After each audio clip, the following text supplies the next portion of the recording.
saya Nurul Fitri Ramadhani dengan NIM 859434102 pada prodi PGSD semester 4 UPBJJ Makassar.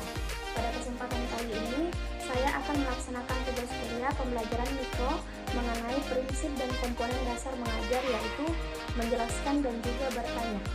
Let's check it out.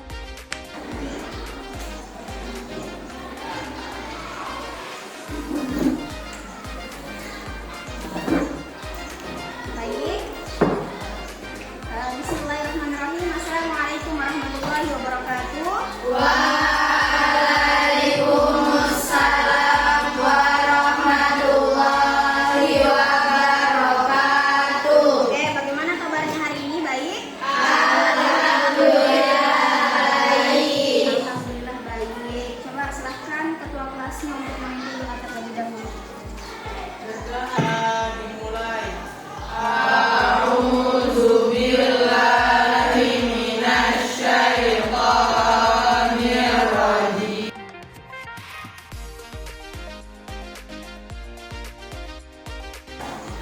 Ya, sekarang dengarkan Nasyirah Rahmawati.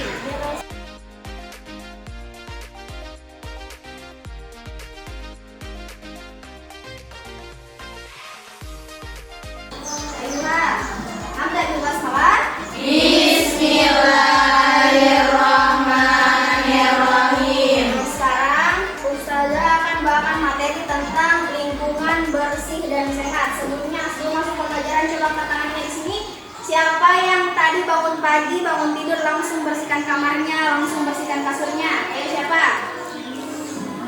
Siapa? Hanya sebagian? Oke, rata-rata, masya Allah. Ada yang tahu bahwasanya kebersihan kamar, kebersihan lingkungan itu termasuk dalam menjaga lingkungan sehat ataupun lingkungan bersih. Apa sih lingkungan bersih dan apa sih lingkungan sehat itu? Saya akan jelaskan terkait dengan lingkungan bersih dan juga lingkungan sehat. Lingkungan bersih ialah lingkungan yang kondisi lingkungan atau kondisi ruangan itu kelihatan bersih atau bebas dari kotoran, bebas dari sampah dan juga bebas dari polusi. Lingkungan sehat yaitu kondisi manusia yang dimana tidak terjangkit penyakit, kemudian lingkungannya bersih, lingkungannya terbebas dari yang menyebabkan penyakit fisik dan juga mental. Sekarang masuk ke dalam ciri-ciri lingkungan bersih dan sehat. Apa sih ciri-ciri lingkungan bersih lingkungan bersih dan juga sehat? Di antaranya adalah yang pertama, tidak ada sampah yang berserakan. Kemudian udara terasa segar dan tidak bau, air bersih tersedia dan juga lingkungan terlihat rapi dan terawat. Coba perhatikan lingkungan di sekelasnya kita. Lingkungan coba perhatikan lingkungan kelasnya. Lihat, ada sampah atau tidak. Kemudian lihat kelas ini sudah termasuk dalam lingkungan bersih atau dan sehat. Sudah.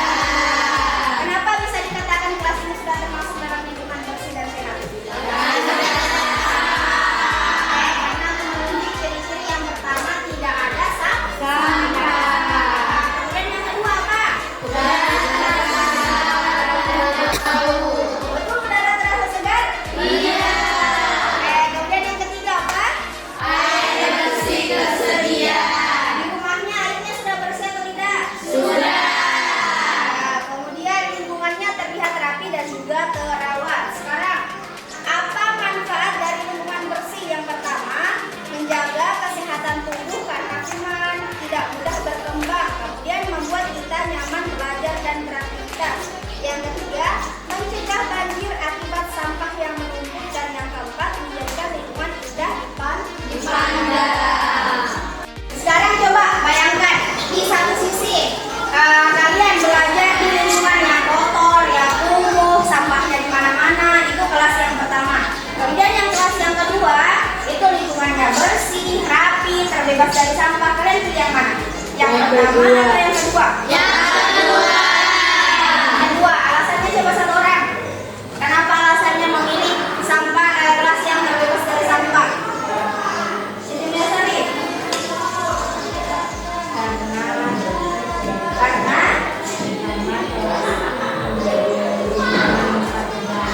oke,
pembelajaran saya hari ini. Terima kasih sudah menyimak sampai akhir.